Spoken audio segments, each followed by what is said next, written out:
Siz. Buyur danış Gömsaray. Elif. Sözler elifba sırasıyla düzerken onların sözün yalnız Birinci. birinci harfi değil, sonraki harfleriniz nəzərə alınır. İndi bu dediğiniz qaydanı sübut eləyin öz nümunələrinizlə.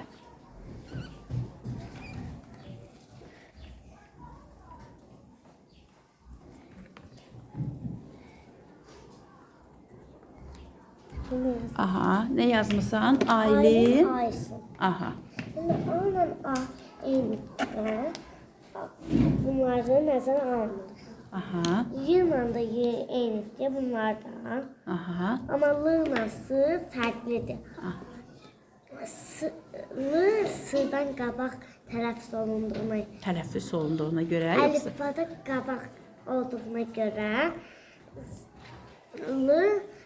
Aylin birinci yazılır. sonra isə Aysun. Gözəl. Buyur kızım sen izah elə. Nə yap? Birinci Aysen ve Aylin sözlerini yazmışam. Aynana eyni olduqları üçün bunları nəzərə almıram. Y ilə Y də elədir. Amma sıynalı eyni deyil, fərqlidir, müxtəlifdir yəni.